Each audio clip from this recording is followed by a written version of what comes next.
एक फैसले ने प्राइवेट कंपनियों में काम करने वाले लाखों लोगों की टेंशन दूर कर दी है। उनका रिटायरमेंट प्लान अब पहले से कई गुना बेहतर होगा। नए फैसले के तहत रिटायरमेंट के आखिरी साल की सैलरी के आधार पर पेंशन मिलेगी। इससे निजी क्षेत्र के कर्मचारियों की पेंशन में कई गुना बढ़त हो जाएगी।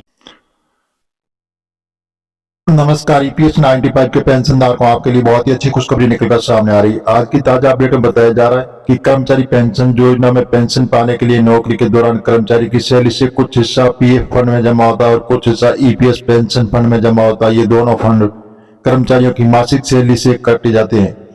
और इतना ही नहीं, फंड नियोक्ता द्वारा भी कर्मचारियों को इन फंड में जमा किया जाता है ताकि रिटायरमेंट के बाद कर्मचारी को किसी भी प्रकार से आर्थिक संकट का सामना न करना पड़े। जब कर्मचारी 18 साल की उम्र में नौकरी से रिटायर होते हैं तब ये कर्मचारियों को अपने पीएफ खाते में जमा राशि एक मुफ्त मिलती है। और कर्मचारी पेंशन योजना एम्प्लॉय पेंशन फंड में जमा राशि कर्मचारी को हर महीने पेंशन मिलती है। पेंशन की रकम मंथली बेसिक पर तय की जाती है। ईपीएस पेंशन फंड तय करने का एक फॉर्मूला होता है। ईपीएस में भांति ईपीएस पेंशन का भी एक फॉर्मूला होता है जिसके आधार पर कर्मचारी पेंशन तय की जाती है। वर्तमान में 1000 रुपये से लेकर 7,500 रुपये तक मिलती है ईपीएस पेंशन।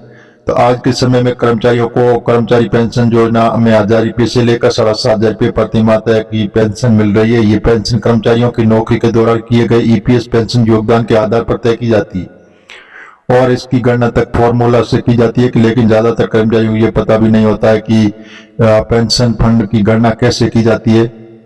ऐसे में तय होती है और कर्मचारी पेंशन नौकरी के दौरान कर्मचारी की मासिक बेसिक सैलरी 12% हिस्सा पीएफ खातों में जमा होता है और इतना ही अंशदान नियोक्ता द्वारा किया जाता है। नियोक्ता के अंशदान पर कुछ हिस्सा ईपीएस पेंशन में जमा होता है।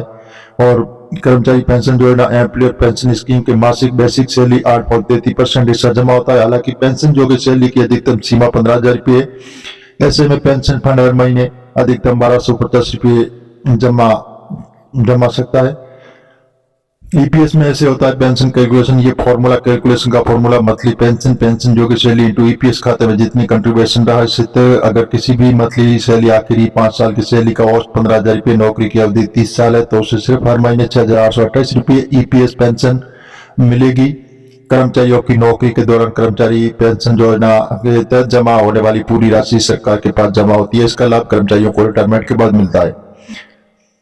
एम्प्लॉय पेंशन स्कीम में मिलती है अधिकतम 7,500 रुपये पेंशन। वर्तमान समय में मौजूदा नियम के अनुसार कर्मचारी ईपीएस से अधिकतम हर महीने 7,500 रुपये तक ही पेंशन मिलती है। फिर चाहे कर्मचारी की बेसिक सैलरी कितनी भी हो, उनकी ईपीएस पेंशन की गणना 15,000 रुपये प्रति माह बेसिक सैलरी के आधार पर की जाती है। वर्तमान कर्मचारी पेंशन योजना नियम अनुसार यदि किसी कर्मचारी की बेसिक सैलरी 15,000 रुपये या उससे ज्यादा है तो ईपीएस पेंशन फंड में अधिकतम 1,250 रुपये जमा होंगे।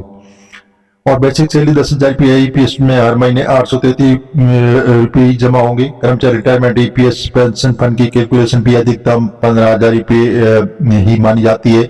ऐसे में रिटायरमेंट के बाद कर्मचारी पेंशन योजना एम्प्लॉयर पेंशन स्कीम के सिर्फ 7,500 रुपये बम तौर पर पेंशन मिल सकती है।